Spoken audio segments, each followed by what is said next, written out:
Entonces, ahora sí, nuevamente, buenos días a todos. Bienvenidos a esta nueva sesión de estos webinars técnicos. Eh, Como de costumbre, entonces aquí ustedes conocen las normas y por favor apagar sus micrófonos. Si no desean ser grabados, apagar las cámaras. No finalizar la grabación arriba a la izquierda con el botoncito rojo. Y para las preguntas, por favor, agréguenlas en el chat, que al final va a haber un espacio para resolverlas. Entonces, pues muchas gracias a Hack por estar aquí el día de hoy y le cedemos la palabra. Gracias, Teo, y gracias a todo el equipo de Veolia. Muy buenos días. Les agradecemos este espacio. Sabemos que para ustedes coordinar sus actividades diarias con este tipo de espacios es fundamental. Entonces, les agradecemos su participación. Hoy vamos a estar aquí en este webinar con la ingeniera Catalina Melo, quien nos acompaña. Catalina es ingeniera química de la Universidad Nacional de Colombia, cuenta con un máster en hidrología en la Universidad de Alcalá de Henares y adicional a eso lleva con nosotros trabajando hace más de 8 años con una experiencia no solo en asesoría de proyectos de instrumentación analítica, sino también en todo lo que son sistemas de tratamiento de agua. Ella se ha desempeñado como gerente de desarrollo de aplicaciones, especialista de procesos y en estos momentos ocupa el rol de gerente de producto de Hack Process para Latinoamérica. Cata, muchas gracias por tu participación y bienvenida a los Hack Tech Talks con Veolia. Perfecto, muchísimas gracias por la invitación y por la introducción, Lina, Teo. Yo creo que arranquemos de una vez con la agenda porque el tiempo apremia. Entonces, como el mundo del agua industrial y de las calderas es tan amplio, eso ya todos lo tenemos muy claro, nos vamos a centrar el día de hoy solamente en 3 parámetros de impacto en lo que son calderas de alta presión. Pero en el cierre vamos a tener también unos minutos para dar un brochazo de otras variables que tienen relevancia en cualquier ciclo de agua a vapor antes de que pasemos a las preguntas. Y bueno, todos aquí sabemos que entre más alta la presión y la temperatura de una caldera se van volviendo más susceptibles a una gran cantidad de problemas si la calidad de agua no es la correcta. Y es por eso que es tan relevante para nosotros contar con un tratamiento adecuado que lleve el agua a esas condiciones óptimas y evitar ese tipo de inconvenientes que estamos viendo en las gráficas. Entonces ahí está la corrosión que puede venir de gases disueltos o de iones. Están los depósitos, las escalas que normalmente asociamos a la dureza, al calcio, al magnesio, pero también está, por ejemplo, ahí la sílice. Está toda contaminación o impurezas en el agua de alimentación que pueden entrar a la caldera y generar obstrucciones, espumas, arrastre, etc. Entonces, hay varios parámetros que son aportantes a este tipo de problemas y que podemos monitorear desde el make-up y a lo largo de todo el ciclo de vapor para tomar decisiones y acciones sobre el proceso y evitar esas fallas y sobre todo también ser eficientes, ¿no? Entonces, justamente esa toma de decisiones juega alrededor de unas normativas que ustedes conocen muy bien y unos criterios que nos van a indicar en qué momento estamos en condiciones operativas ideales y en qué momento nos empezamos a alejar de esas condiciones. Y tenemos que tomar acciones, ya sea si nos estamos rigiendo por normativa ASME, EPRI, BGB o la que sea. Al final, todas apuntan prácticamente a lo mismo, todas tienen unos parámetros clave, todos son muy similares y trabajamos en niveles de acción que nos permiten casi que clasificar como un semáforo nuestra operación. Entonces vamos a empezar hablando de sílice. ¿Por qué? Porque la sílice tiene un problema y es que es súper abundante en la naturaleza y eso la convierte pues en un riesgo bastante potencial para nuestras calderas. Si no tenemos la tecnología adecuada para detectar sílice a tiempo, vamos a tener 10.000 inconvenientes. Ya sabemos, ella es muy soluble en vapor, incluso a presiones que no son tan altas, en calderas de mediana y baja presión también puede viajar con el vapor y luego se deposita como una especie de capa de vidrio sobre los tubos o sobre los alaves de la turbina, que es incluso peor. Entonces, eso va reduciendo como la eficiencia térmica y con el tiempo se empiezan a deformar las piezas y puede causar unos daños súper serios que nos van a costar un montón en mantenimiento, en reparaciones, incluso en reemplazar equipos, ¿cierto? Aquí es donde entra con mucho impacto lo que es la medición en tiempo real, la medición en continuo. Si somos capaces de medir niveles súper bajos de sílice en distintos puntos de la planta, pues nos podemos anticipar y evitar que se acumulen esos depósitos y en consecuencia, pues vamos a reducir el número de paradas que tenga la planta y vamos a mantener también el ciclo de eficiencia energética. Entonces, ¿cuáles son esos valores objetivos de sílice en el ciclo de agua-vapor? Entonces, instituciones como las que ya mencionamos, como EPRI, como ASME, han recopilado un montón de información a lo largo de muchos años y de ahí viene, por ejemplo, el valor de referencia de 10 ppb para el valor, que es el que recomienda la EPRI. Luego ya podemos ver a partir de ese valor cuáles son las concentraciones recomendadas, por ejemplo, en la caldera, según la presión de operación, como estamos viendo en la gráfica de la derecha. Y al final, la sílice se va a convertir en ese indicador de problemas en todo el ciclo, siempre que respetemos esas concentraciones en los diferentes puntos.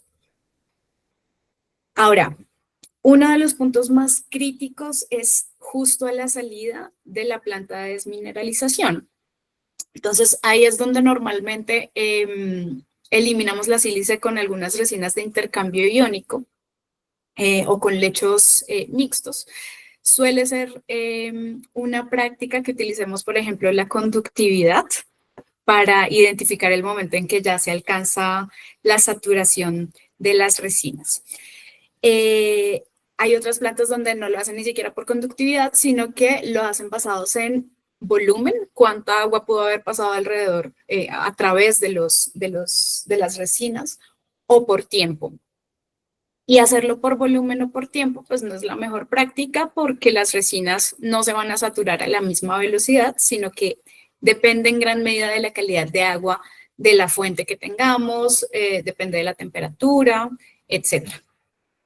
Y con la conductividad lo que pasa es que la sílice no es completamente disociable. Entonces, fíjense en esa gráfica donde la conductividad empieza a incrementarse cuando tenemos un escape de sílice súper despacio, tiene un comportamiento realmente muy lento, mientras que el pic que vemos en la parte superior nos está indicando un análisis de sílice que responde de manera muy inmediata a lo que sería un escape de sílica. ¿Listo? No van a pasar horas antes de darnos cuenta de que hay que iniciar una regeneración. Entonces, es una de las ventajas de tener un monitoreo con un análisis que sí es específico para esta sustancia que puede ser tan perjudicial. Y acá ya es momento de hablar un poquito de las tecnologías. Un tema importante siempre es el consumo de los reactivos que nos genera un analizador. Y acá una ventaja importante con el analizador de HAC, el 5500, es que los reactivos duran hasta 3 meses si estamos trabajando con ciclos de 15 minutos. ¿Se podría tener un ciclo menor? Sí, lo podríamos ajustar para que nos entreguen mediciones hasta dentro de 10 minutos, lo que claramente reduciría un poco el periodo de cambio de reactivos. Él está utilizando como unas botellas que se diseñan para que sea de un fácil cambio. Hay un código de colores en las tapas, hay un tubing que está preinstalado para que sea solamente reemplazar las botellitas, enroscar y evitar así cualquier tipo de derrame. Y una ventaja clave de los analizadores de Hack es que no utilizan bombas para dosificar los reactivos. Es un sistema presurizado y eso es realmente bastante útil porque estamos reduciendo los puntos de falla. Ya no necesitamos hacer como tantos mantenimientos o reemplazos de partes. Y si lo pensamos, eso también disminuye la operación. Ya no gastamos tanto en repuestos. ¿Listo? También hay como un secuenciador interno para medir hasta en 6 canales ya preconfigurado desde la fábrica para que primero no nos vaya a ocupar mucho espacio como un panel externo y tampoco te obliga a tener muchos analizadores en toda la planta, sino que puedes utilizar un mismo equipo para monitorear en varios puntos.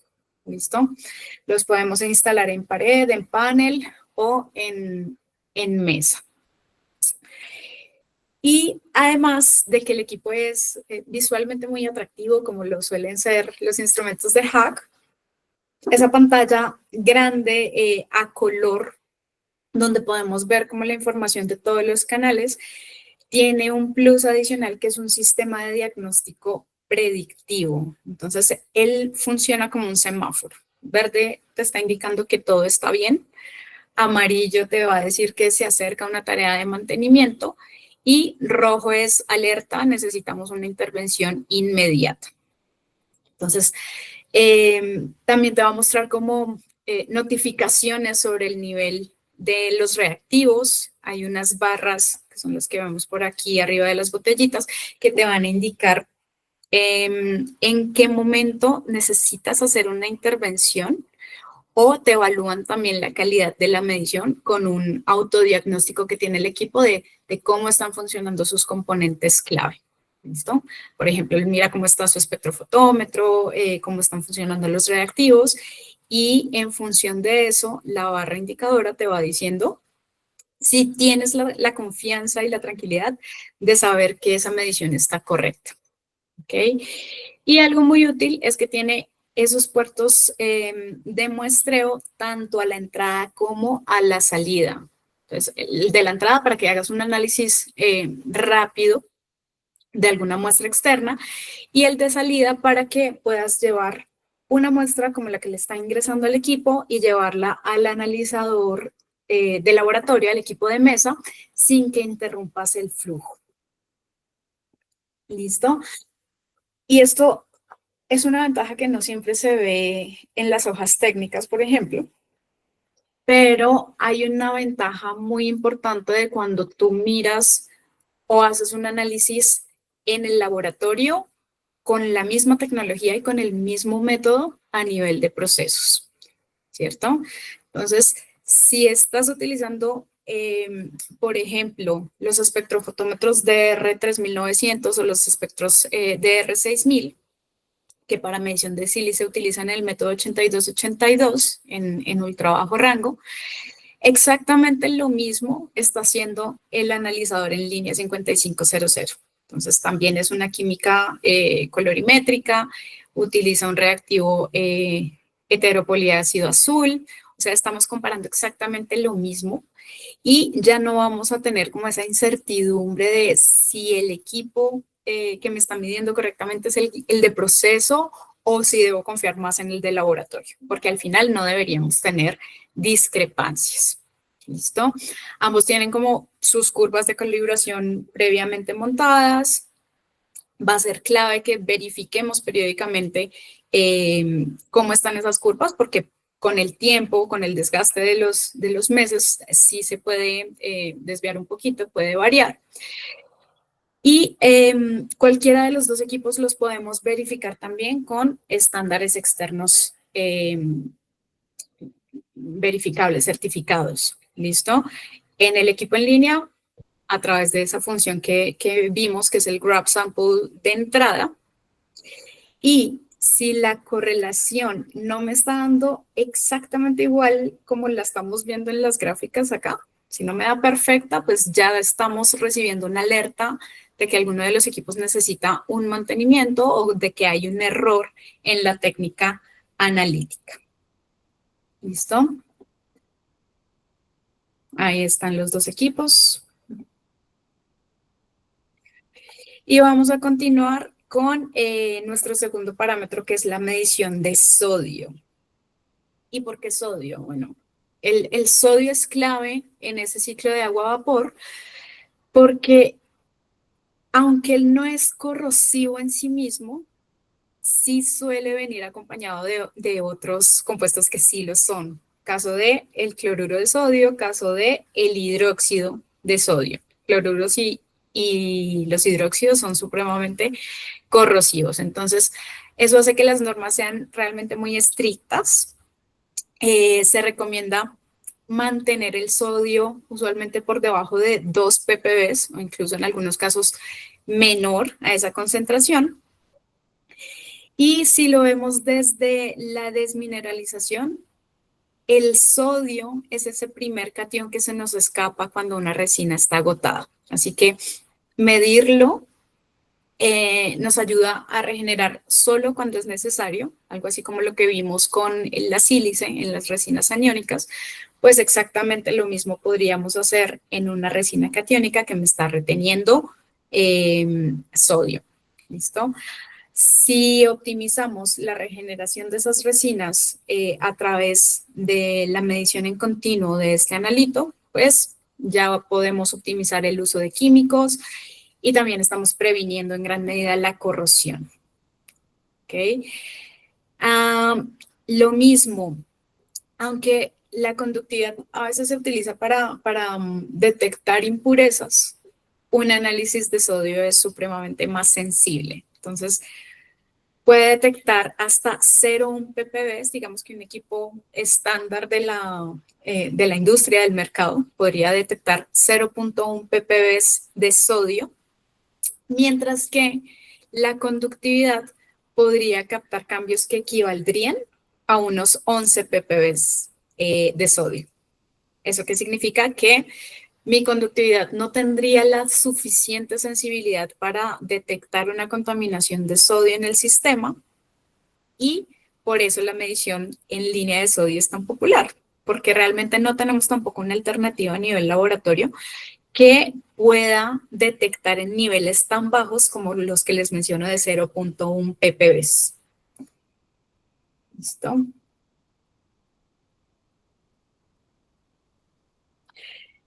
Ok, ya lo mencionamos, usualmente esperamos unas 2 ppb de sodio en el vapor de una caldera de alta presión y eso nos lleva a unos valores objetivo en otros puntos del proceso.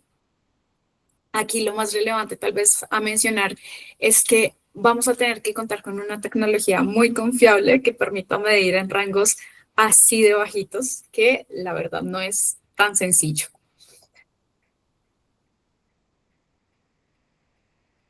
Y bueno, no es tan sencillo por diversas razones. Primero, hablamos de lo que es la interferencia protónica, porque los sensores de sodio son súper sensibles a los hidronios, a los H+. Pasa también como en todos los electrodos que van perdiendo sensibilidad cuando no están viendo el ion que necesitan medir. Acá se habla de agua ultra pura con concentraciones súper bajas. Entonces, imaginarán cuánto pueden perder de sensibilidad estos electrodos y ahí necesitaríamos como unas técnicas para resucitar el electrodo. ¿Listo? Y hay también unos retos asociados a la calibración, porque como son mediciones electroquímicas, pues se suelen desviar en el tiempo. Igual que pasa, por ejemplo, con la sonda de pH. La tenemos que estar calibrando constantemente o verificando con estándares. Pero la buena noticia es que HAC ya lo tiene todo resuelto. Estos 3 problemas, digamos que ya están solventados con unos avances tecnológicos que se desarrollan a partir del analizador NA5600. Les explico por qué y les explico cómo. Entonces, medimos sodio con una sonda de ion selectivo, pero esa sonda de ion selectivo es 150 veces más sensible a los hidronios, a los iones de hidrógeno, que a los cationes sodio Na+. ¿Listo? Y como queremos medir en un rango muy, pero muy bajo de ppbs, ser muy precisos en el límite de detección más bajo, pues va a depender de mantener el pH de la muestra lo suficientemente alto y lo suficientemente estable para que no tengamos esa interferencia de los hidrones, ¿cierto? Entonces, los analizadores trabajan con un reactivo que lo que hace es subir el pH por allá por arriba de 10.7, entre 10.7 y 11.6. Y en este caso trabajamos usualmente con DIPA. El equipo también tiene como un diseño tipo sifón para que sin importar el volumen de la muestra, que esté quedando dentro de la botella del reactivo, porque a partir del paso del tiempo, pues el volumen en la botella va disminuyendo. Lo que hacemos es garantizar que la presión de vapor que le llega a la muestra no varía. ¿Listo? Entonces, ese es uno de los secretos de la precisión con un cartucho poroso y con ese sistema de tipo sifón. Y además hay un sensor de temperatura que de alguna manera también regula la cantidad de reactivo que requiere la muestra para la condición que tiene en ese momento, ¿cierto? Si estamos hablando de un vapor que está disuelto en un líquido, que es nuestra muestra, claramente hay una influencia de temperatura y de ahí radica la importancia de tener esa medición con muy buena precisión. Bueno, otra cosa importante ahí, DIPA es el reactivo que nos genera mejores resultados y que no requiere un consumo tan alto,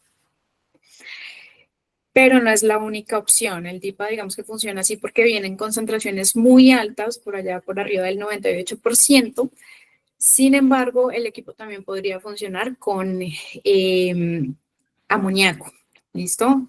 Son concentraciones más bajas, por allá a partir de un 28%, así que la efectividad no es la misma que la que maneja el DIPA, pero por restricciones tal vez de disponibilidad del reactivo, es una alternativa en caso de que no se tenga acceso al DIPA. Ahora sí. Bueno, un ICE de sodio, un ion selectivo de sodio, es un electrodo de vidrio y en la superficie del bulbo hay como una capita de gel que contiene sodio, ¿cierto?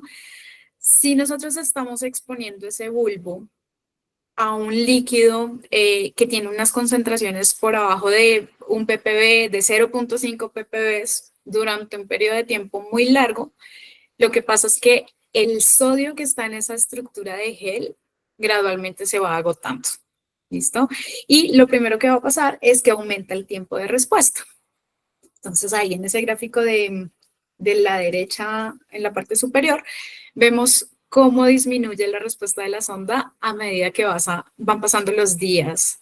Y si no estamos haciendo ninguna regeneración, pues vean, cada vez tenemos una respuesta menor.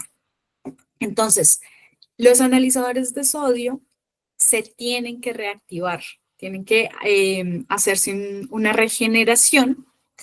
Lo que hacen los analizadores convencionales es utilizar una solución que es altamente corrosiva para eliminar esas capas externas del gel que contienen sodio y el sodio ya agotado y llegar a una capa que todavía tiene sodio en ella. Entonces es como si tuviera una cebolla y le están quitando como la primera capa con esta solución para llegar a una más interna. ¿Eso qué significa?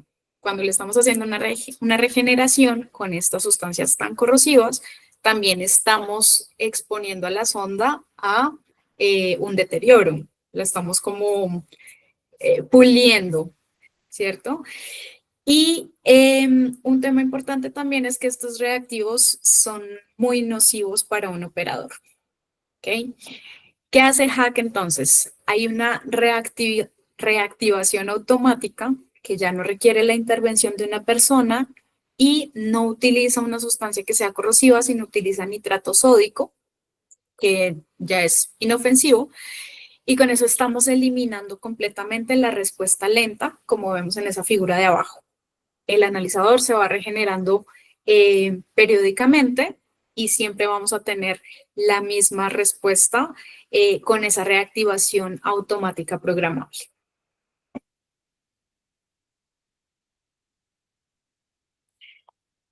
Listo, y pasa exactamente lo mismo con la calibración. La calibración es automática en 2 puntos. Tiene su corrección de temperatura para también minimizar como la participación del operador. Entonces ya no necesitamos hacer una función manual sobre el equipo. Y eso también ayuda a que no estemos generando errores de la calibración. No estamos nosotros manualmente preparando estándares, que si no hicimos la preparación bien, con la instrumentación adecuada, entonces no nos quedó en la concentración que necesitábamos. Así que esa funcionalidad automática garantiza de alguna manera un funcionamiento mucho más satisfactorio y aseguramos que tengamos un dato exacto y muy preciso.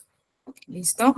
Para esa calibración utilizamos un recipiente de sobreflujo como el que vemos en la imagen y lo que hace el equipo es inyectar un volumen del estándar de manera muy, muy precisa. ¿Listo?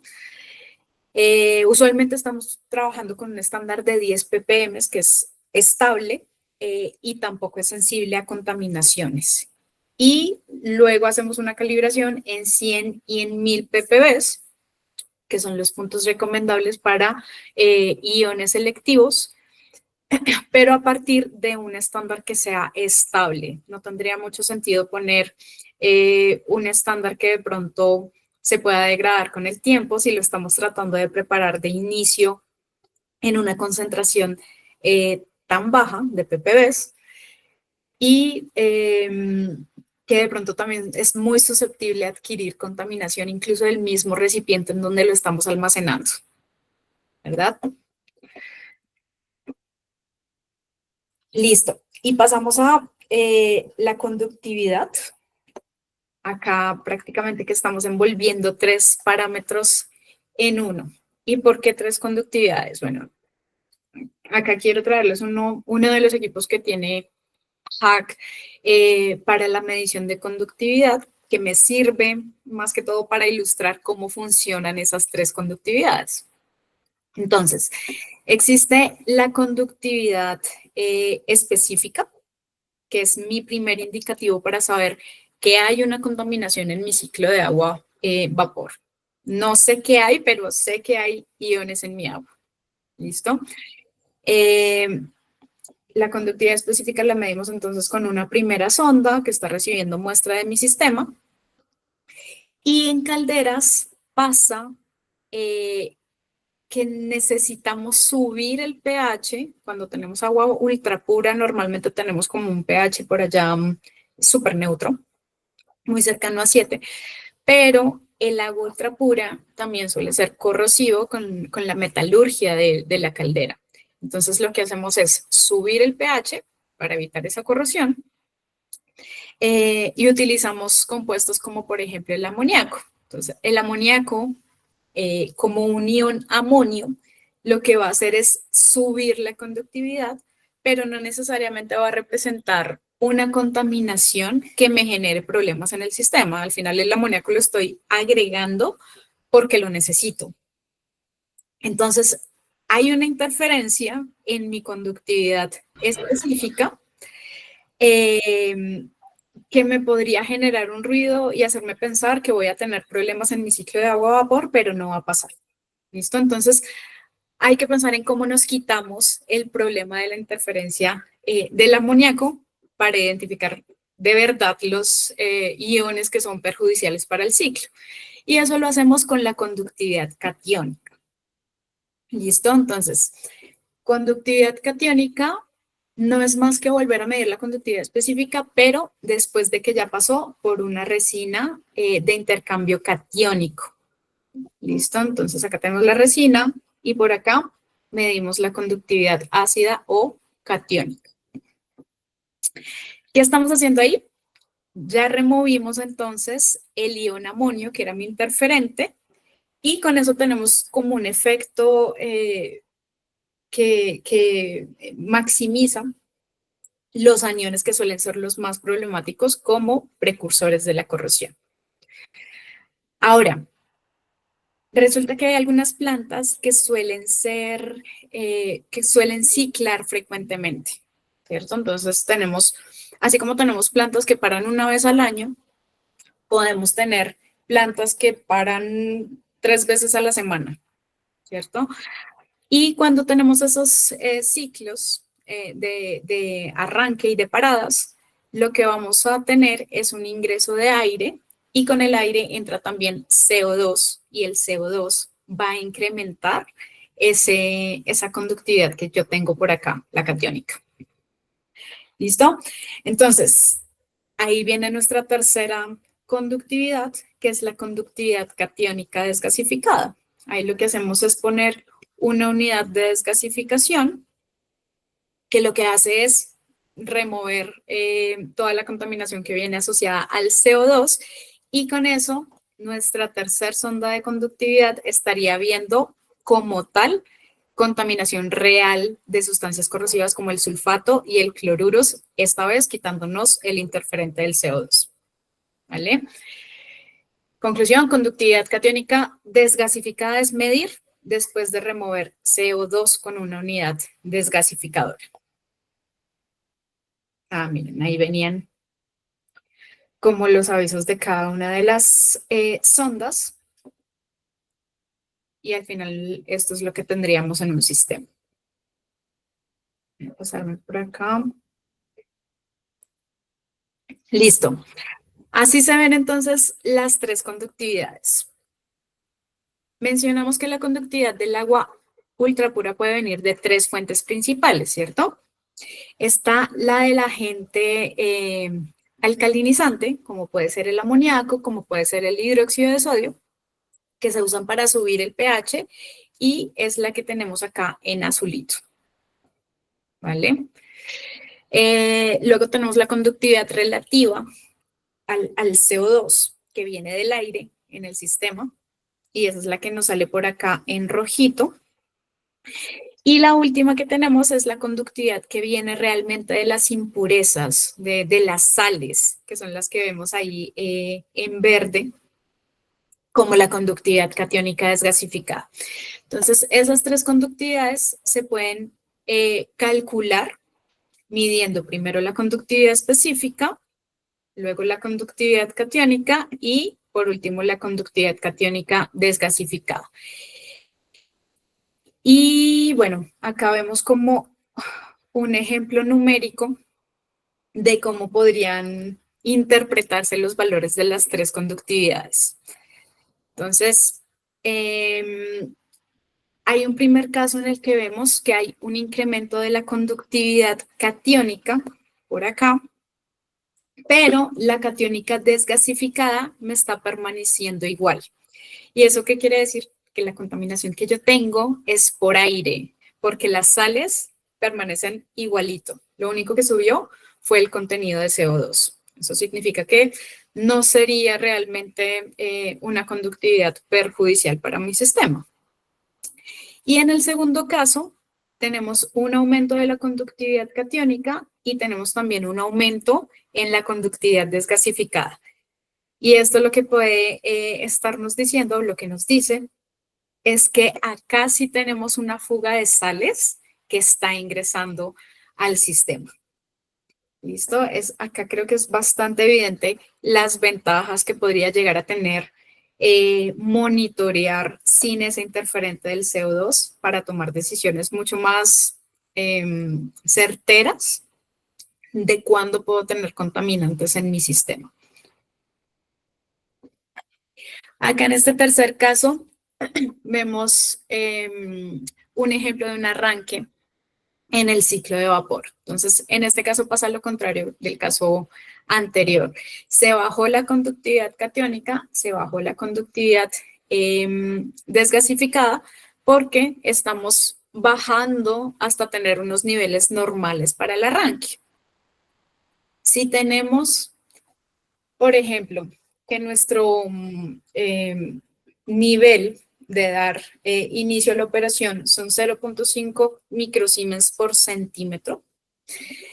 La conductividad desgasificada, que en este caso es más importante porque se refiere a las sales, nos está diciendo que podemos arrancar la producción de vapor mucho más pronto porque alcanzamos realmente los niveles por debajo de 0.5 más rápido.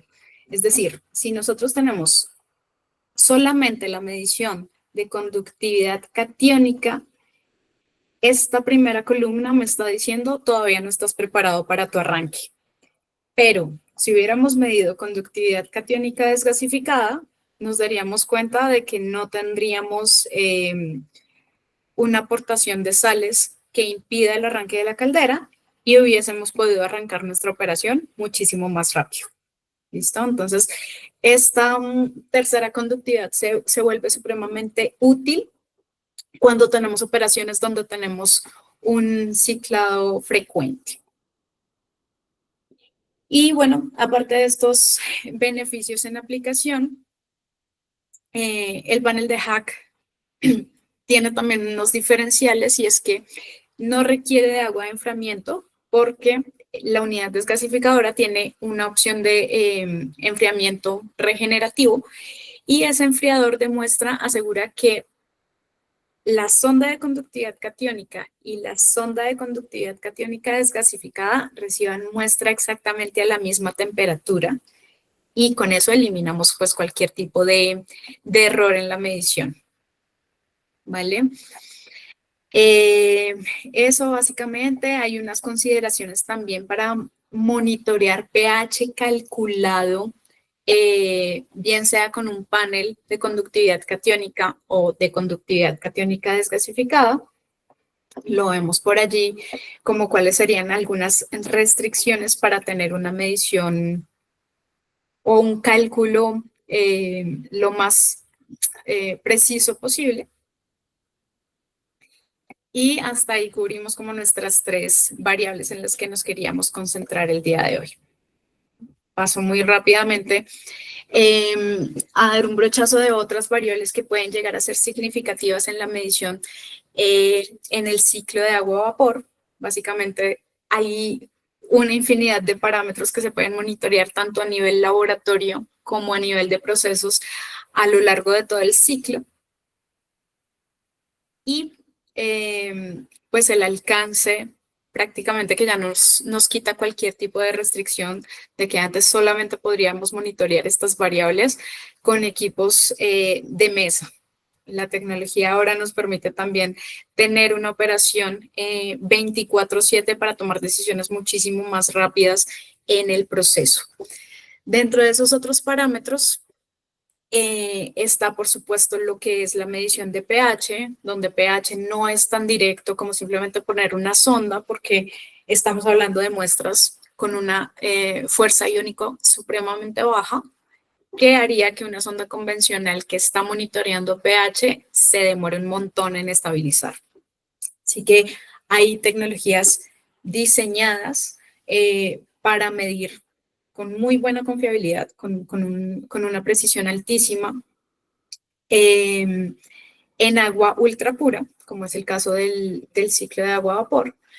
Está, por supuesto, la medición de gases disueltos, principalmente el oxígeno, donde lo mismo, el oxígeno es como el primer componente que nosotros asociamos a corrosión y tenemos que medir en rangos supremamente bajos. Lo mismo ppbs, con tecnologías que tienen el reto de que suelen exigir muchísimo mantenimiento, ¿cierto? Usualmente utilizamos electroquímica, donde tenemos que hacer como un pulido del electrodo, muchas veces cambiar electrolitos, requieren mantenimiento alto, así que ya pensamos en migrar soluciones como hacia tecnologías ópticas que requieren mucha menos intervención, solamente el uso de el cambio de un sensor CAP con cierta frecuencia y logramos igualmente una sensibilidad supremamente alta por debajo de 1 ppb para medir con muy buena precisión en estas condiciones.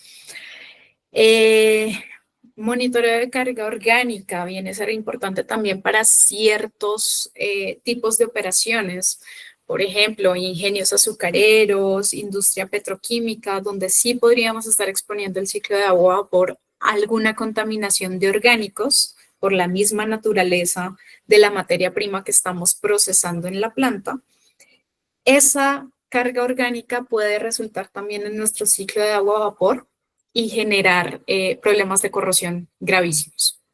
Esos orgánicos suelen, a temperaturas altas, a presiones altas, descomplejizarse y generar ácidos carboxílicos que son supremamente corrosivos. Y tenemos exactamente la misma condición de lo que hablamos antes con sílice, con sodio. No toda la carga orgánica es ionizable, así que una medición de conductividad sería muy tardía versus lo que podríamos hacer con un analizador de carbono orgánico total, donde podemos tener una visión muchísimo más inmediata de una contaminación. Existen también medidores de hidracina o de secuestrantes de oxígeno, donde podríamos tener una optimización de químico que estamos dosificando para reducir los niveles de oxígeno, a pesar de que lo podríamos combinar de alguna manera o incluso reemplazarla con esa medición de oxígeno que vemos arriba. Fosfatos es otro parámetro importante que logramos con un analizador de la misma familia del de sílice y de sodio que vimos hoy. Tecnologías muy similares, visualmente tienen un comportamiento muy similar, sobre todo en plantas donde tenemos, donde aplicamos química basada en este compuesto, va a ser bastante útil. Hay analizadores de metales donde podríamos llegar a evaluar desprendimientos de la metalurgia de nuestras calderas, como cobre, como hierro. Hierro también se puede medir a través de una correlación con turbidez en rangos supremamente bajos.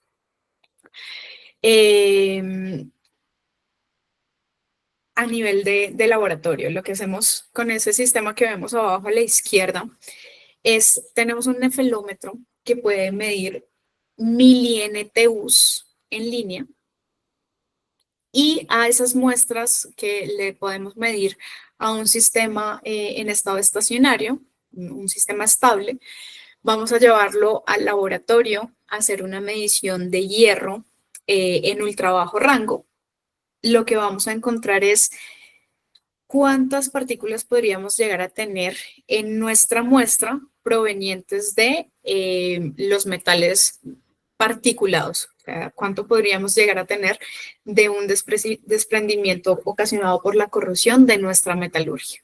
Y es una curva de correlación que podemos construir en diferentes aplicaciones. No todas las plantas se comportan iguales, así que no todas tienen la misma concentración de hematita, de magnetita, así que se construye para una operación en particular y es una solución un poco más económica versus a un analizador que mida el metal como tal, que requiere un proceso de digestión, etcétera. Analizadores de amonio también existen para controlar la dosificación del químico que mencionamos es útil para subir el pH de la muestra.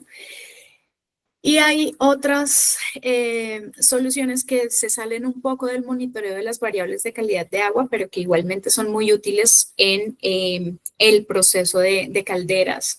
Entonces viene, por ejemplo, las tecnologías de tratamiento de agua con luz ultravioleta, que suelen ser muy conocidas por temas de desinfección, por ejemplo, de destrucción de ozono, de destrucción de cloro. Y hay una aplicación bien interesante que tienen para reducir niveles de carga orgánica total. Entonces, asociado a lo que mencionamos antes de TOC, si tenemos calderas de una presión muy alta, entre más alta la presión, mayor es la restricción de la concentración de TOC que podemos tener. Hablamos igualmente de niveles de ppbs. Y se ha probado que la tecnología más efectiva para reducir a esos niveles es la luz ultravioleta. ¿Listo? Medición de vapor, por ejemplo, también la logramos con presión diferencial de una de las marcas del grupo de calidad de agua que se llama Macrometer. Son equipos supremamente robustos con vidas útiles de 25 a 30 años y con una precisión espectacular del 0.5%. Si nos salimos un poco de la planta, pensamos, por ejemplo, de cuáles son las fuentes que abastecen nuestro sistema, nuestra planta. Tenemos medición de nivel, de caudal, para medir directamente en la fuente. Y por allí, de últimas, tenemos esta sonda para detección de fuga de lubricantes, de aceites. Entonces, esa sonda lo que hace es medir compuestos que puedan tener hidrocarburos aromáticos policíclicos y a una pequeña concentración de hidrocarburos aromáticos policíclicos que tenga el aceite mineral o el lubricante que estoy utilizando en mi sistema, la sonda ya tiene la capacidad de monitorear esas trazas y detectar que tenemos una fuga, y con eso prevenimos un montón de problemas de mantenimiento, de hacer paradas, de limpiar los sistemas, sin hacer una inversión demasiado grande. Creo que terminamos justo a tiempo la presentación. No sé, Lina, si tenemos ahí como la intervención con los slides de servicio antes de pasar a preguntas. Sí, Cata, si quieres los pasamos y volvemos nuevamente a ti. Equipo Veolia, muchas gracias. Como lo comentaba Catalina, pues digamos que todas nuestras sesiones cierran con información clave sobre servicios, porque queremos que ustedes lo sepan. Hoy tenemos cobertura en servicio a nivel LATAM, ¿sí? Digamos que estamos dando esta cobertura para todas las ubicaciones desde México hasta Argentina. Y pues obviamente que queremos garantizar con esto que ustedes tengan un socio estratégico que obviamente comprenda las necesidades de operatividad y del dato en tiempo real para ustedes, ¿sí? Entonces, ¿qué estamos buscando con nuestros modelos de servicio?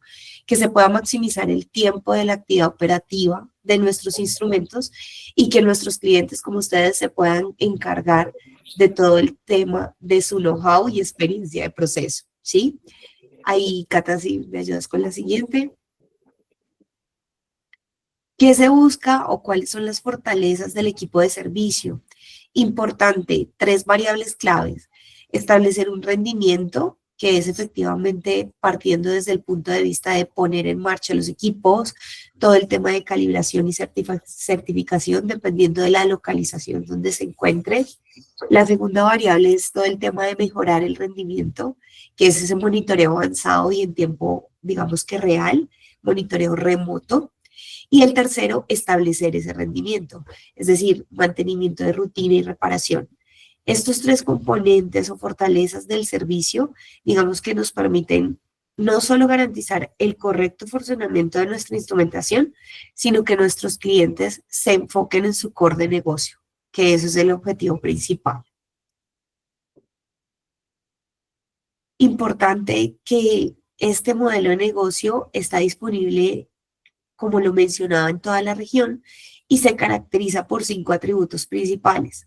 Primero, pues la confiabilidad en los resultados. Como lo explicaba Catalina durante toda esta sesión, tenemos una instrumentación que tiene un compromiso con el resultado, con el dato, con esa precisión que entrega. Ahora, ¿cómo se garantiza esto a la luz de nuestro equipo teniendo un socio confiable? Un aliado en términos técnicos para resolver problemas y encontrar soluciones muy rápidas. Obviamente contribuyendo al cumplimiento. Es importante para nosotros ir alineados con ustedes en todo lo que se necesite respecto al cumplimiento de la norma, a proteger la precisión de la instrumentación, a garantizar el soporte que se requiere. Un cuarto ítem importante es todo el tema de la disponibilidad operativa. Es clave que ustedes inviertan su tiempo en su core, mientras que nosotros lo invertimos en el nuestro.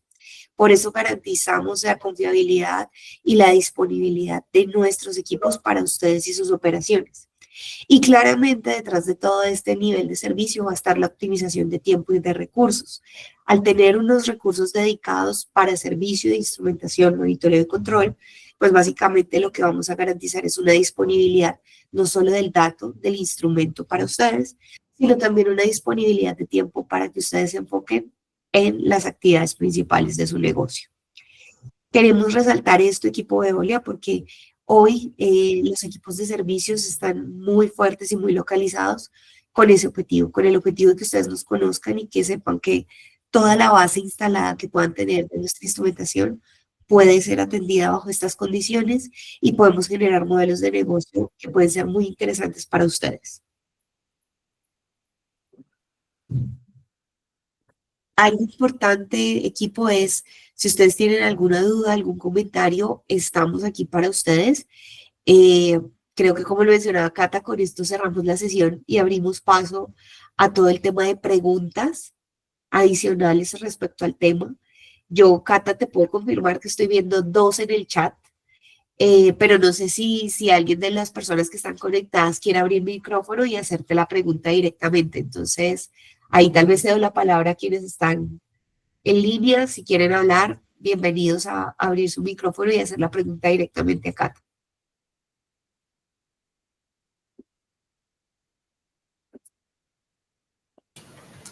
Sí, no sé si Reiniel, que fue el que hizo la pregunta, no sé si estás por aquí conectado.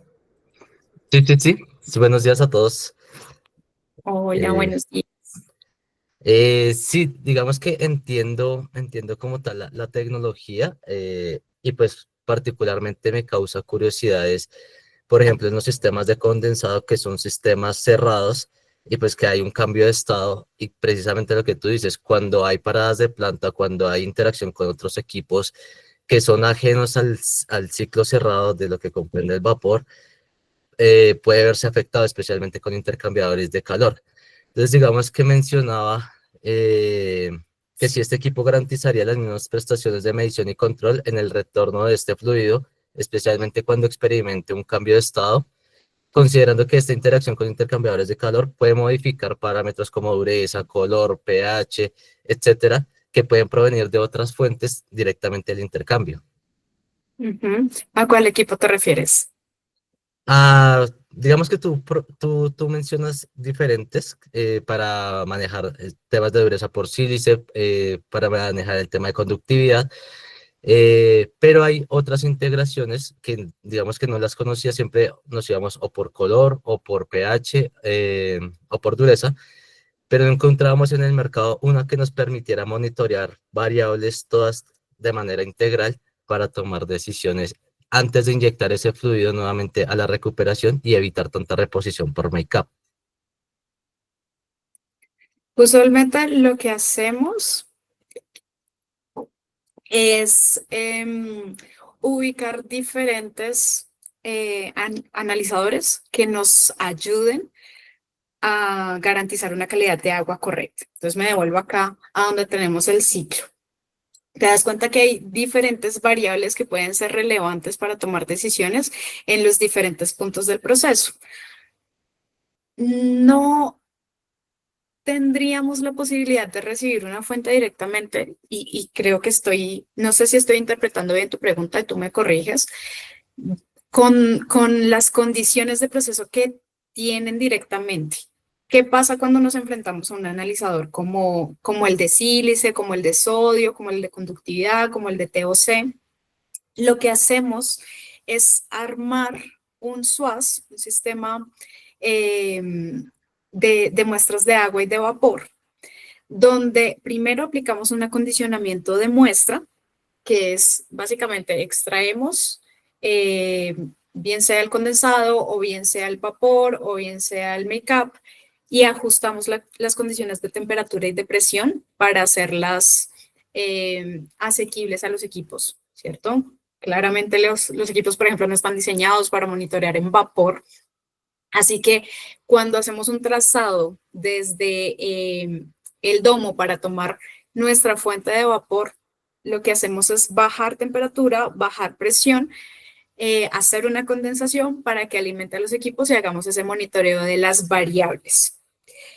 Esos SWAS Lástima que no dejé una foto acá en la presentación.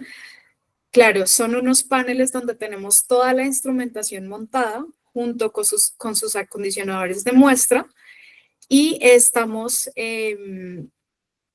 trayendo o el trazado de las líneas de los diferentes puntos del ciclo, pero normalmente están centralizados dentro de un laboratorio o en algún container donde los equipos estén bien protegidos. No sé si entendí bien tu pregunta o me faltó algo. No, digamos que te entiendo que lo revisas desde la fuente, claramente desde el domo, donde pues puedes ¿Ya? monitorear como tal el vapor, extraer, digamos que una muestra, condensarla y a partir de ahí sacar las variables. Pero una vez que hace la interacción, bien sea en la turbina o bien sean intercambiadores o en otro tipo de procesos que requiera esa transferencia térmica, al retorno, eh, evaluar ese condensado, las propiedades de ese condensado antes de reinyectarlo al sistema, también se hace muy crítico, eh, importantísimo, pues como tú lo mencionas, porque pues hay variables que yo ya no puedo controlar y que son netamente operativas o de comportamiento de algún sistema mecánico. En este caso puede ser algún intercambiador que, no sé, se esté rompiendo o algo esté sucediendo y que me contamine la calidad de agua a la que yo le estoy metiendo, pues tecnología, recurso, químico, y que pues digamos que dependiendo del flujo, pues si no lo monitoreo de manera oportuna, pues contamino toda la alimentación, toda la fuente y pues a partir de ahí pues se desperdicia demasiado. Entonces es eso, si yo mediante este sistema lo puedo hacer. Justamente esa es la razón de ser de los sistemas. Que tú, por ejemplo, tengas en tu condensado esta medición de todas estas variables.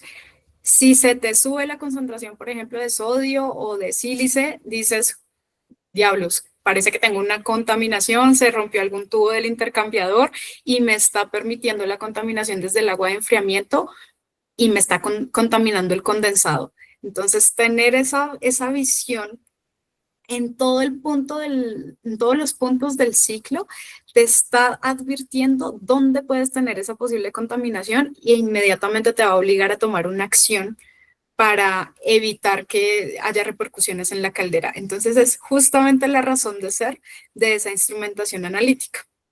Ok, ¿y ese equipo me permite monitorear diferentes variables o es un equipo por variable? Es un equipo por variable. Entonces vimos hoy el Mm, de sílice, el de sodio, vimos algunos de conductividad y todos estos que mostramos posteriormente son específicos para la variable de control. ok, ok. Bueno, y digamos que si lo hablamos desde la fuente, como tal desde la sala de calderas, en el tratamiento del agua posterior al suavizado, o más exactamente dentro de la caldera, yo podría pensar en tomar esas señales de estos equipos y lograr hacer una automatización dentro de la caldera cuando detecte que mis sólidos se incrementan, mi pH se incrementa y hacer purgas en pro de controlar esas variables que se van saliendo como tal de control y que pues si yo no realizo toma muestras pues no lo puedo evidenciar. Correcto. Entonces, por una parte está el monitoreo de la variable como tal, visualización, que tú tengas estos analizadores, te asomes, veas en la pantalla está así, y eso ya te puede dar como una indicación para que manualmente vayas y tomes acciones sobre el proceso. Y por otra parte está el control. Entonces, estos analizadores suelen venir con algún sistema de comunicación para que se comunique, por ejemplo, con tu SCADA y se tomen las decisiones a partir de los umbrales que establecemos para ciertas variables. Entonces, si el mismo ejemplo que pusiste, si mis TDS de alimentación se me exceden de este nivel, actíveme una descarga, una purga para evitar que lleguen directamente a la caldera, a la alimentación. Entonces, sí es posible con la comunicación que tienen los equipos, que puede ser 420, que puede ser algún protocolo dependiendo de cuál escala tengas en la planta, un Modbus, un Profibus, un HART, para que no se quede solamente en la visualización, sino también te aporte a la automatización de la operación. Ok, súper. Y ya para cerrar, cuando tú mencionas lo de las turbinas de vapor, claramente pues controlar la dureza es importantísimo porque pues a partir de ahí se dan los desbalances en los álabes, pues se dan una serie de comportamientos mecánicos que ya uno lo empieza a ver a partir de la eficiencia de los equipos. Con estos sistemas o con estos equipos, que entendería que es uno por variable, al tomarlos en línea, pues su costo me imagino debe ser importante. ¿Y qué tanta respuesta o qué tan rápido sería la respuesta de ellos para uno poder anticipar a tomar decisiones o controles o automatizarlos si es posible para evitar que, digamos, en temas de arrastre me perjudique claramente estos álabes porque pues digamos que hacer una parada o controlarlo pues sería muchísimo más oportuno. Ujú. Bueno, los tiempos de respuesta dependen del analizador. Entonces, hay unos que tienen respuesta inmediata. Por ejemplo, los sensores de pH, las ondas de conductividad, básicamente tienen un tiempo de estabilización muy rápido y visualización vas a tener constantemente para evidenciar cualquier cambio.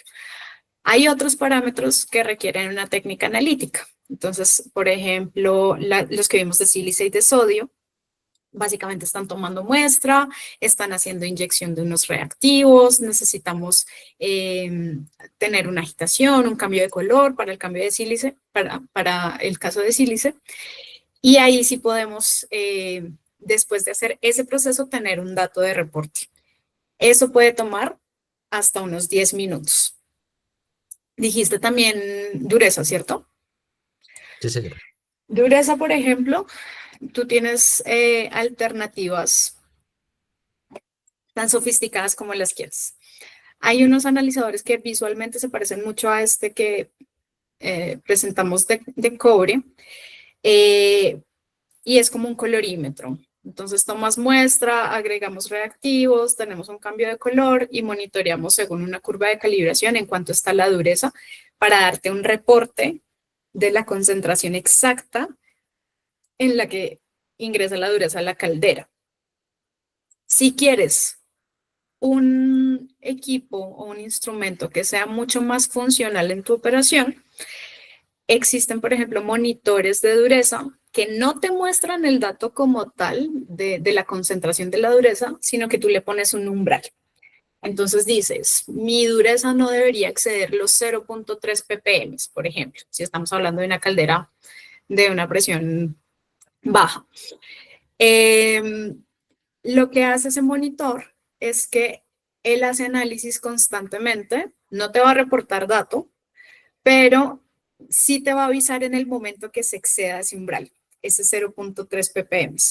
Y cuando lo haga, automáticamente le puede mandar una señal a tu regenerador para que regenere el suavizador. Entonces, no vas a saber exactamente en cuánto está la dureza, pero sí le puedes indicar un umbral para que inmediatamente te tome una acción en el suavizador. Es mucho más práctico y más económico. Ok. Bueno, digamos que ya para cerrar, cuando tú hablas de regeneración en plantas que manejan turbinas, pues uno pensaría, o bueno, digamos que surge la duda, es que monte ósmosis, porque la calidad que te entrega es mucho más alta y te evita, digamos, que depender de la regeneración de resina que no te va a entregar una calidad como la que puede entregar la ósmosis, ¿cierto? Sin embargo, hay algunos que dicen, no, pero es que el rechazo, el consumo, eso al final te da en ejercicio financiero más costoso, más dependiente, ta, ta, ta. Entonces, ¿cómo poder, digamos, que aterrizar esa parte de decir, no, mira, si lo hacemos por este método es mucho más factible, se asegura más el proceso, hay más control, más optimización, que hacerlo por el otro lado? Claramente, pues la resina es algo más económico, más práctico, y pues entiendo que también ya se puede automatizar para la regeneración, pero pues claro, quitar digamos que algunos fantasmas tradicionales cuesta. Sí, es cierto. A eso no te tengo la respuesta porque realmente el proceso de tratamiento que elijas para una planta en específica va a requerir de las condiciones de calidad de agua que demande la caldera, de acuerdo con la presión y la temperatura, así que ya optarás como por esos diferentes sistemas de desmineralización. Pero desde la parte de hack, lo que podemos hacer es brindar soluciones de monitoreo para optimizar al máximo la operación de esos diferentes sistemas de tratamiento. Entonces, por ejemplo, hablamos de dureza para optimizar las regeneraciones y que de pronto no nos expongamos a hacer una regeneración demasiado extensa que nos dañe la calidad del agua y al final eso termina en la caldera, ni hacerla tampoco demasiado pronto, de modo que nos gaste recursos. En el caso de ósmosis, lo que podemos hacer es monitorear variables que aumenten la eficiencia de operación de la ósmosis. Entonces, por ejemplo, si previamente tienes una desinfección con cloro, sabemos que el cloro es súper archienemigo de las membranas, las va a oxidar inmediatamente. Tenemos posibilidad de controlar en el rango de ppbs la concentración de cloro que puede estar recibiendo la membrana, y con eso tú ya tienes una protección adicional que te extiende la vida útil o el periodo de tiempo en el que tienes que hacer el cambio de esas membranas, que las membranas también son súper costosas. Lo mismo, por ejemplo, si tú tienes la posibilidad de medir turbiedad en rango muy bajo, estarías teniendo de alguna manera una alerta de cuántos sólidos pueden ir a parar en las membranas que te generen obstrucción y que te aumenten el rechazo. Entonces, ese monitoreo de diferentes variables que afectan tu sistema pueden ayudar a operarlos de la mejor manera. Ya me parece irresponsable decirte, elige este sistema o este sistema o este sistema, porque va a depender totalmente de la operación. No, sí, claro, total. Y más por la sensórica que se necesita, por lo mismo que tú dices, cuando yo controlo diferentes variables, sé por dónde moverme, pero necesariamente necesito tener el control de diferentes parámetros para tomar decisiones oportunas y pues en lo posible automatizadas que me permita flexibilizar el sistema. Dale, Teo. No, pues está súper interesante la conversación, pero ya estamos fuera del tiempo. Sí. Entonces yo lo que sugiero, Reiner, si tienes más dudas, tenemos el contacto con Lina, con Catalina, podemos profundizar, lo mismo para las demás personas que están en la reunión. No duden en contactarme o contactar a Lina, ahí al final están los datos de contacto. Entonces, pues yo creo que ya con esto podemos dar finalizada la sesión de hoy y agradecerles a todos su participación. Teo, muchas Gracias, gracias. Teo, y a todos los participantes. Muchas gracias a todos. Buen día. Gracias, buen día. Gracias, feliz día. Gracias. Muchas gracias. Listo, muy bueno el curso. Hasta luego. Nos vemos. Chao, muchas gracias.